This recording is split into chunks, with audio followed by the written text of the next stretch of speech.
वालेकुम स्टूडेंट्स। आज हम लोग एक नया टॉपिक पढ़ेंगे, what are the different branches of legal system. ठीक है, वो तो इससे पहले हम लोगों ने समझा कि different level of this code. ठीक है, डिफरेंट लेवल ऑफ कोड समझा और उसमें हमारे जो इंटीग्रेटेड कोड है या अपेलेट सिस्टम को हमने समझा। ठीक है, सो आज का जो टॉपिक है what are the different branches, यानी जो हमारे लीगल सिस्टम है इसमें दो ब्रांचेस होते हैं या अलग अलग ब्रांचेस होती है। तो इसमें से जैसे फॉर एग्जांपल आप लोगों ने जो अबोव केस पढ़ा था, हमने जो इससे पहले वाले टॉपिक में कि जो डावरी डेथ वाली जो कहानी आपने पढ़ी, तो उस चीज़ में आपको क्या समझ आया कि वो जो केस थी जिसमें डावरी डेथ हो गई। ठीक है, एक डावरी डेथ में फॉल थी या उधर केस वो, ठीक है, डावरी डेथ का। तो उस केस से आपको ये समझ आया कि वो जो केस है उसको considered as crime against the society. ठीक है, तो क्राइम है वो जो केस थी, यानी उसको सुधा को टॉर्चर करके या डावरी के लिए उसको मतलब उसको आग लगा के या उसकी मतलब जलने की वजह से मौत हो गई, और उसको कैसे आग लगी ये सारी चीज़ें आपने स्टोरी में पढ़ी। ठीक है, तो जानबूझकर उसको आग लगाई है।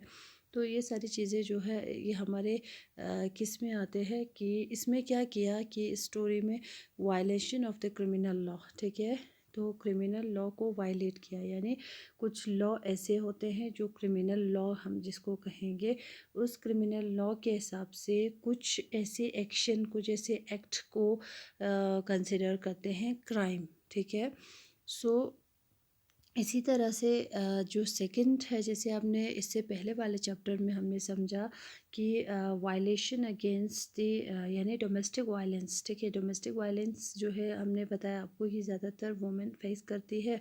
ठीक है, और वुमेन को protection against the domestic violence एक सिविल लॉ पास किया गया था 2006 में। ठीक है, और वो लॉ कैसे पास हो गए वो भी आपको पता है। ठीक है, सो तो इस तरह के मतलब आपको समझ आया कि कुछ लॉज ऐसे होते हैं जिस तरह आते हैं जैसे क्रिमिनल लॉ, कुछ सिविल लॉस होती है। ठीक है, तो अब हम समझेंगे कि इन दोनों में क्या डिफरेंस है, व्हाट आर दी, यानी civil law and the criminal law में क्या डिफरेंस है। ठीक है, तो लीगल सिस्टम के दो टाइप हो गए, दो ब्रांचेस हो गए, एक क्रिमिनल लॉ, दूसरा सिविल लॉ। सो स्टूडेंट्स इसमें क्या है, जैसे फॉर एग्जांपल अगर हम क्रिमिनल लॉ की बात करते हैं। ठीक है, सो क्रिमिनल लॉ आतेस गा लावा जस्टिन गा लॉ वा जस्टिन जनने का, तो criminal law deals with the conduct और act that the law define as offence, यानी ऐसे कंडक्ट या ऐसे एक्शन जिसको मतलब हमारे जो लॉ है ये क्या कंसिडर करते हैं, यानी ऑफेंस, यानी जैसे इस तरह के एक्शंस को, इस तरह के सिचुएशन को कौन डील करते हैं, हमारे क्रिमिनल लॉ। जैसे फॉर एग्जांपल इसमें एग्जांपल से आपको समझ आएगा, जैसे थेफ्ट है यहाँ पे क्या है, फॉर एग्जांपल थेफ्ट है, harassing a woman to bring more dowry या मर्डर करना, ये सारी चीज़ें आपके क्राइम में आते हैं या क्रिमिनल लॉ में आते हैं। इन सब चीज़ों को कौन डील करेगा, हमारे क्रिमिनल लॉ। ठीक है, क्रिमिनल लॉ। सेम इसी तरह से अगर सिविल लॉ है, ठीक है, तो सिविल लॉ क्या है जनने का, तो सिविल लॉ क्या है, वो हमारे जो डिस्प्यूट्स वगैरह होती है बिटवीन दी मतलब दो लोगों के बीच में किसी लैंड सेल को लेके या परचेस को लेके, परचेस ऑफ गुड। ठीक है, कि कोई चीज़ आप ख़रीदते हैं, अगर वो चीज़ आपको मतलब खुद गलत चीज़ शिकना से उतना या एक्सपायरी गुड शिकना से उतना, आप क्या कर सकते हो, यानी आप मतलब अगर वो मीज़ यहाँ पे नहीं वापस मावाज या आप उस टाइम आप क्या कर सकते हैं, मिसाल हमारे सिविल लॉ में या सिविल कोड में आप जा सकते हैं। ठीक है, सो जैसे फॉर एग्जांपल जैसे कुछ लोग अगर दिना किराया दुख सोतना का, तो अगर वो आपको किराया नहीं देते हैं, ठीक है, तो मना तो जिंदू से अगर किराया मना मता मना, आप क्या कर सकते हैं, हमारे लॉ कोर्ट से अप्रोच कर सकते हैं। तो ध्यान रखो डाइवर्स केस में है। ठीक है, डाइवर्स केस में भी, डाइवर्स केस को भी कौन डील करेगा, हमारे सिविल लॉस। ठीक है, यानी इसका मतलब क्या है कि आपको समझ आया कि जो सिविल लॉ है, ठीक है, डील्स विद एनी हार्म और injury to rights of an individual, यानी किसी के राइट्स को, किसी की हुकूक, यानी सिस्टम है ना, उदूला नुकसान पहुंचाने की अगर कोई कोशिश करते हैं या उसके लॉ को मतलब ठीक है, इसके हुकूक उसे छीनने की कोशिश करते हैं। इस तरह के डिस्प्यूट्स यानी इस तरह की चीज़ों को हमारे सिविल लॉ डील करते हैं, ठीक है। यानी ता पता सो सिचुएशन मतलब कौन से जैसे फॉर एग्जांपल चिक साथ ना मीक साथ ना तो या मिसाल चिची करदूं ना तो जैसे मैं ना तेशकू ना तो ओदे कसु कसमी गुनाह जैसे मैं ना दूंगा मैं गुनाह हिंदे तो बचस्पो। सो ये सारी चीज़ें आपके क्रिमिनल लॉ डील करते हैं।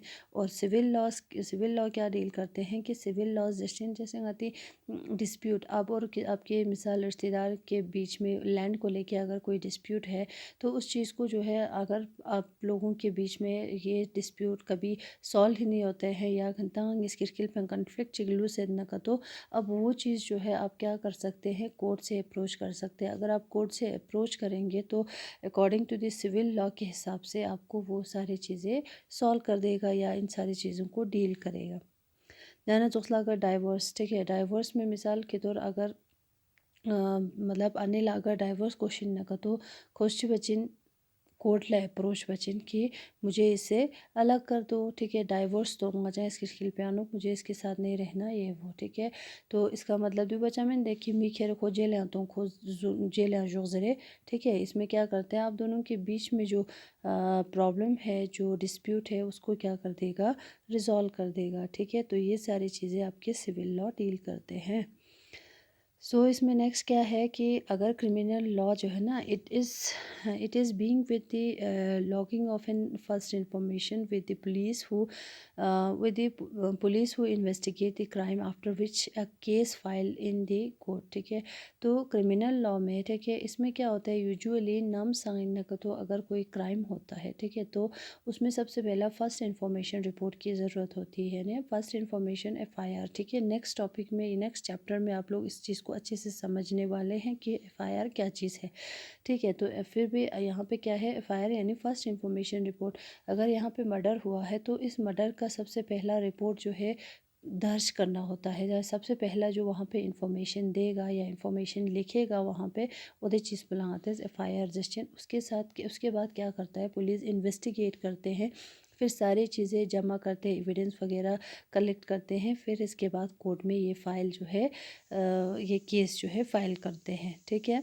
सो लेकिन हमारे जो सिविल लॉ है इसमें क्या होता है कि मतलब इसमें कोई पुलिस की ज़रूरत है चमेंसोरा इसमें पिटीशन फाइल करती है, ठीक है। मिसाल आपको अगर कोई प्रॉब्लम है कोई डिस्प्यूट हो रहा है आपके लैंड को लेके या आपके रेंट को लेके, ठीक है, तो आप क्या करेंगे पिटीशन देगा हमारे गवर्नमेंट यानी सिविल लॉ को एक नोटिस दे देगा या एप्लीकेशन देगा कि इस तरह की चीज़ें हैं, ठीक है, रेलिवेंट और fill before relevant court by the affecting party, ठीक है। जिस पार्टी को इफेक्ट जैसे आपके लैंड को छीन लिया गया है तो आप क्या करेंगे पिटीशन फाइल करेंगे, ठीक है। जैसे फॉर एग्ज़ाम्पल यहाँ पे एक किसका दिया है एग्ज़ाम्पल इन रेंट मैटर या either the landlord of the tenant case file a case, ठीक है। तो ये सारी चीज़ें नेक्स्ट इफ़ फाउंड गिल्टी अगर मिसाल क्रिमिनल लॉ में क्या होती है अगर कोई इंसान एक गिल्टी फाइंड होती है या गिल्टी मतलब साबित होते हैं तो उसको send to jail and also fine भी लगाए जाते हैं। लेकिन the code gives the specific relief, ठीक है।